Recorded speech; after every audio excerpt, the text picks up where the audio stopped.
Hello everybody, welcome back to IsleOfSkinny, it's Clyde here. If you are new here, let me make things quick for you. I'm a film director, or I'm trying to be. I've been making amateur horror films for a very long time, but I've officially been working in professional filmmaking for about a year now, a little over a year, something like that. I'm not good with time. While I'm working professionally in that field, I'm still working on my side hustle of becoming a true horror filmmaker, so this YouTube channel is the outlet for all of that stuff. Really quick before the video starts, I would like to make the most obvious disclaimer on the planet. This video is going to contain spoilers for the entire Oblivion series. I'm talking part 1, part 2, and the final tapes. If you haven't seen them yet, I'm gonna put a card up here if I remember. Hopefully I do, but I'm gonna put a card to the entire series. It should just be a playlist. You can watch whenever you want. The first few episodes are admittedly pretty rough, but I think it's worth the stay once you get into the final season in the later half of part 2. I think it becomes worth it. Let's get into today's topic of the video, which is a surprisingly interesting topic, at least to me. What if I told you that the Oblivion series has a complete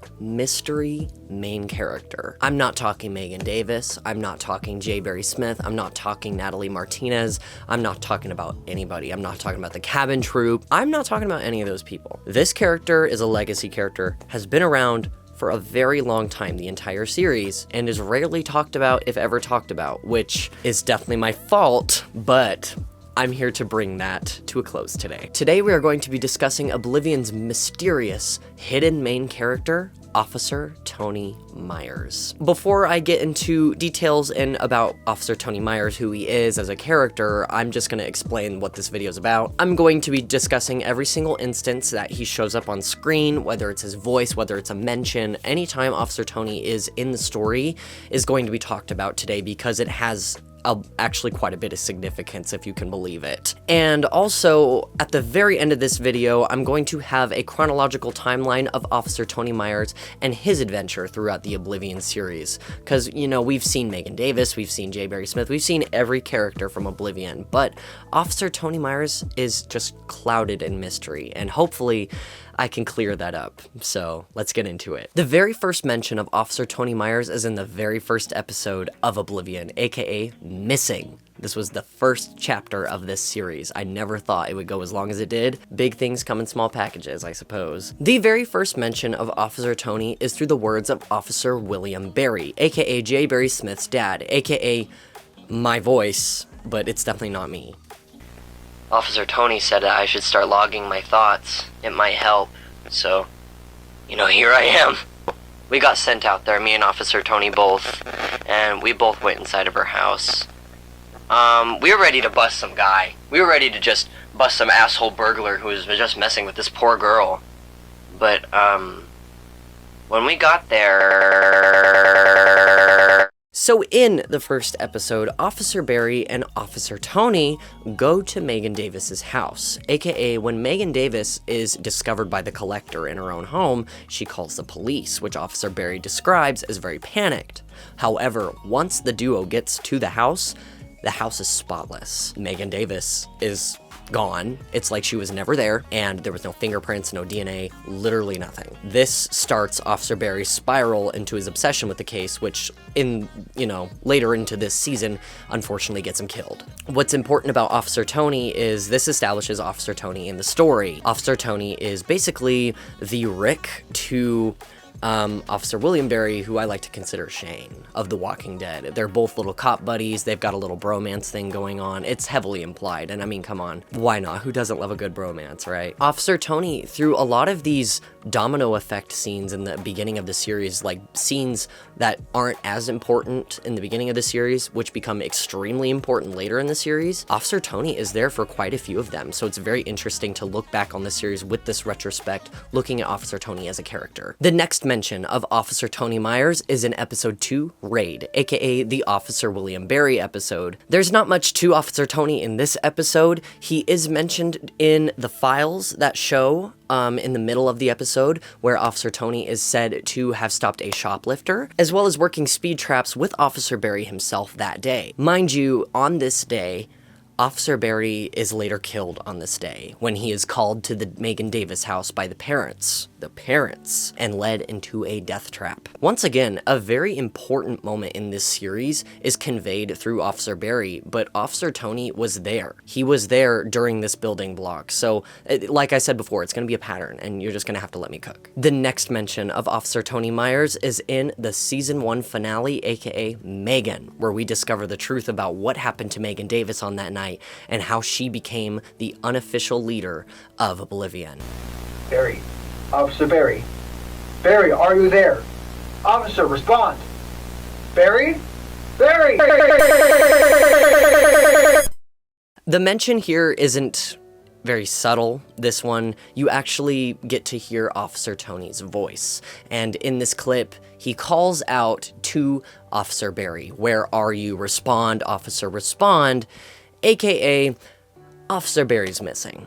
And the bromance has just been tethered. So, yeah, sorry about that. I'm horrible. Season 1 for Officer Toni was interesting because I was setting the foundations of Officer Toni as a character, and I wanted to do more with this character, but unfortunately, with the direction the story went, as well as budgetary and also casting-wise, I couldn't really find anybody that fit Officer Toni as a character until it was much too late. Officer Toni, though, in Season 1 is there for a lot of very pivotal moments. He's implied to be a family friend of Officer Barry, as well as being there, like working the same day Officer Barry goes missing, calling out Officer Barry's name.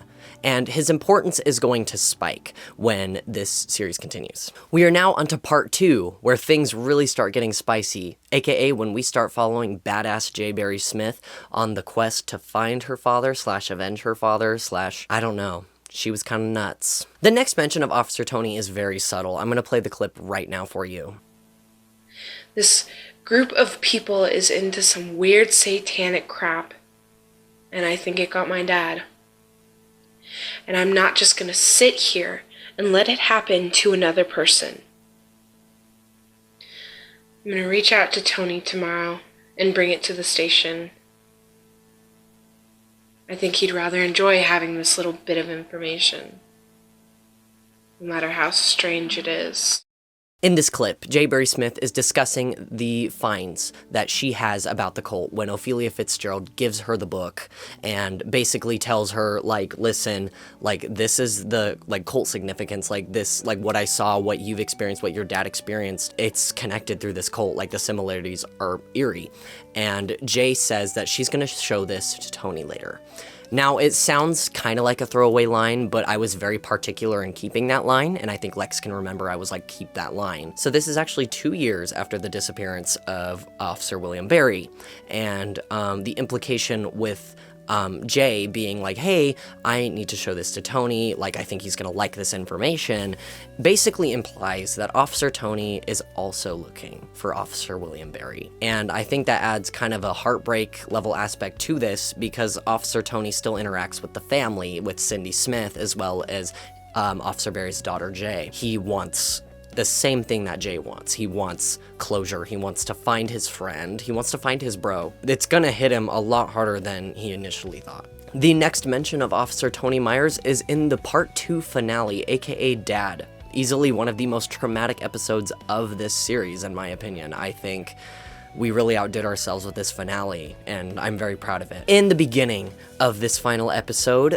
we get a slideshow of Claire Williams' house, aka Megan Davis's best friend, who betrays her at the end of part 1 and is actually a part of the cult and tries to get her to join, but when she takes off her mask, the demon takes over, and then Megan takes the mask, puts it on, she becomes the next leader of this group, right? This happens a day before Megan Davis disappears. Both of the officers go to Claire Williams' house, and they don't find anything except for Claire Williams' diary, which reads out some pretty intense, disturbing shit.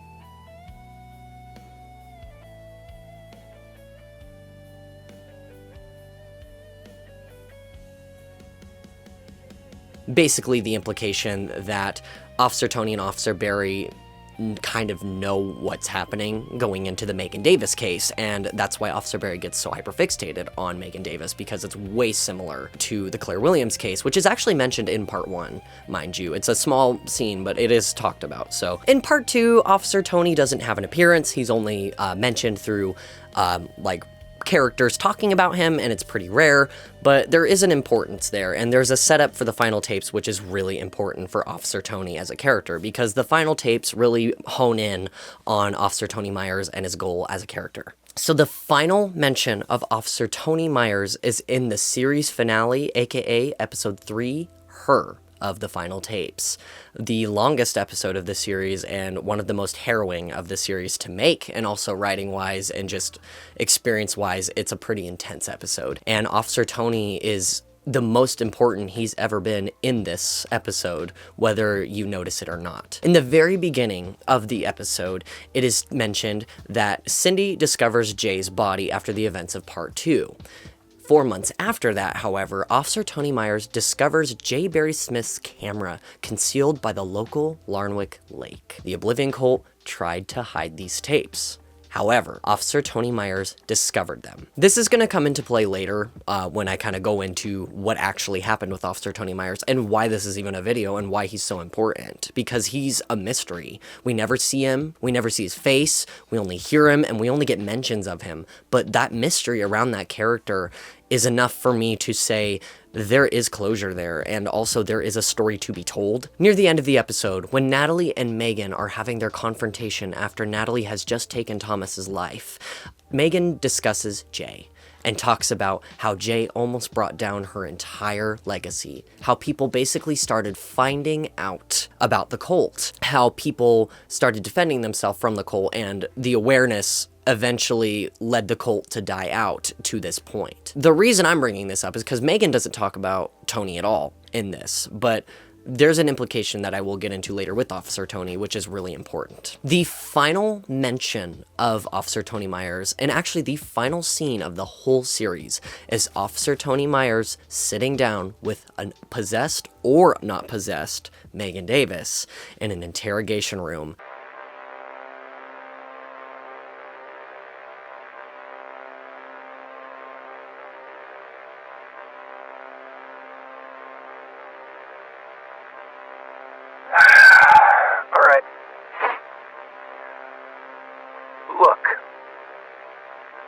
I know it's been traumatic these last few days, but people are dead. We're gonna need you to start talking. Alright. Today is June 22nd, 2023. My name is Officer Toni Myers. Please state your name for the record.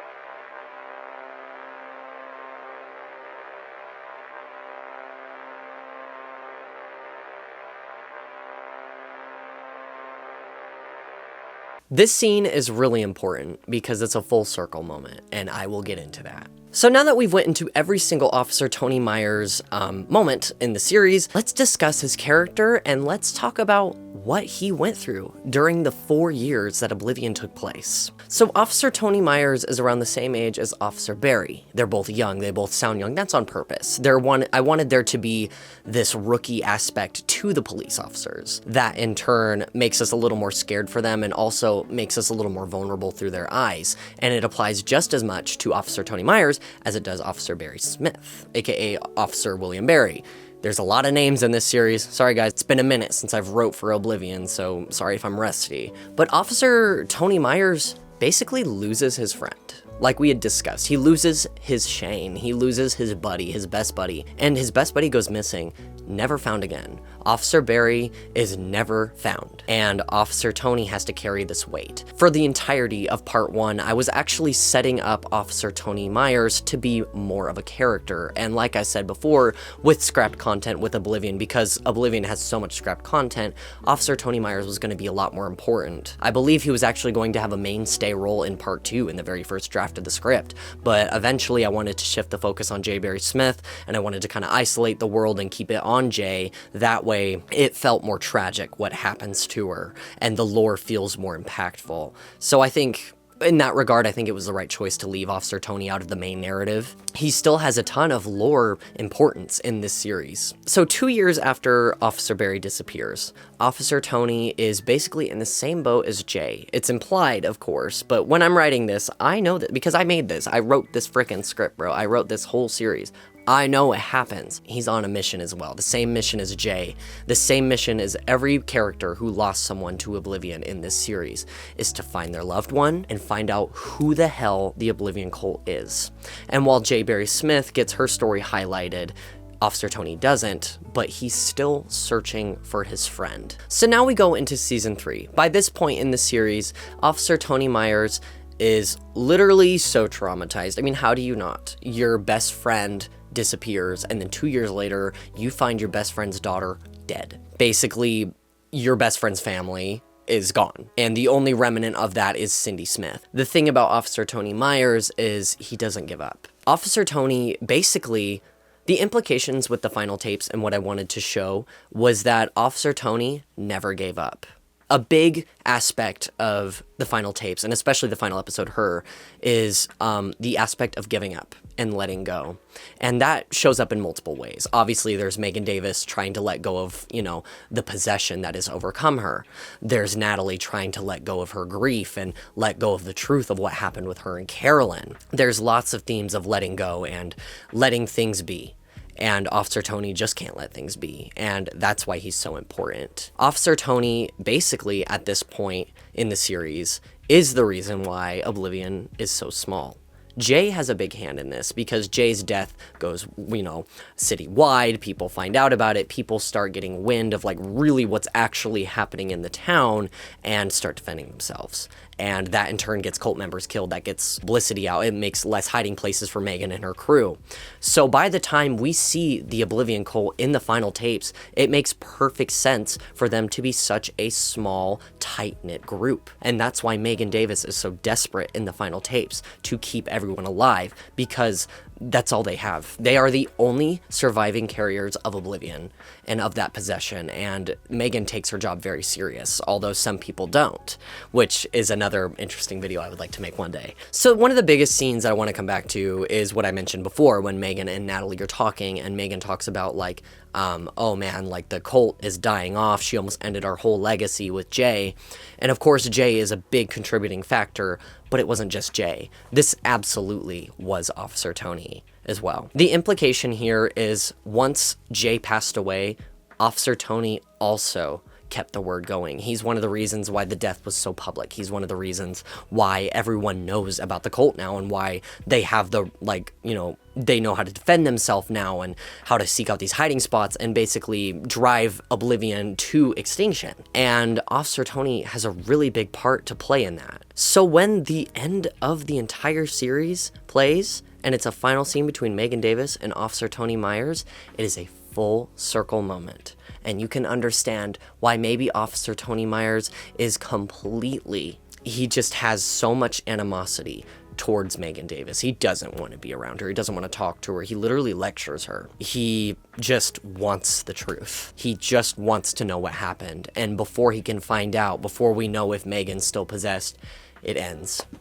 And I think it's the right place to end. So basically, Officer Toni Myers was Officer William Barry's bro. They were homies. They worked together. Once Officer Barry goes missing, Officer Toni Myers begins the search to look for his bro. And that leads into maybe working together with Jay every now and then, such as Jay mentioning, I should bring this to Officer Toni Myers.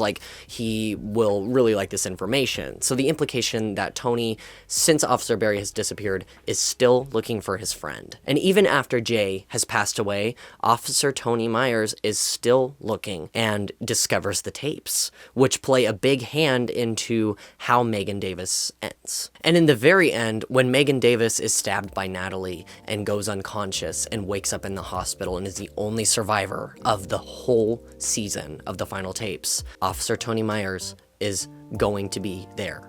He's going to be the first person to interrogate her, because Megan Davis was the starting domino that made him lose his best friend. So yeah, if you didn't catch any of that, I don't blame you. My writing style is very weird, and I'm also very bad at presenting stuff forwardly because I want to be mysterious. That is the story of Oblivion's mysterious main character, aka the secret main character of the show. I hold Officer Toni Myers with as much character importance as Officer William Barry, and maybe even Megan Davis. Because Officer Toni Myers is there through every canon event of this series, and he has a role to play, whether big or small. He is a part of this series, and his character actually ends up leading to a lot of story changes, and he basically is one of the biggest reasons why the Oblivion cult by the final tapes is so easy to take down, because he didn't give up. And to me, it's a story about resilience, it's a story about loyalty, it's a story about friendship, and to me, it's also a story about how far would you go for closure. Thank you guys so much for watching this video. I don't know how this video is going to turn out. I'm kind of winging it. I don't really have a script for it. I just wanted to talk from like my head because like I made the show, so I'm going to know about it, right? But if you guys like videos like this, let me know. I can make more. If not, that's okay too. Just please tell me. Otherwise, I'm going to keep making them, whatever. Anyways, that's going to do it for today's video. Please make sure to go follow me on Instagram. And if you haven't already, like and subscribe. It helps me out a lot. And I cannot wait to discuss more movie stuff with you and show you my projects for this year. It's gonna be a damn good year, and I can't wait to see you guys again. Hey everybody, if anyone actually gives a damn, I made a timeline of Officer Toni Myers and his character and what he went through in those 4 years, so feel free to pause, look at it, screenshot it if you wish, but if not, whatever. You're welcome, by the way.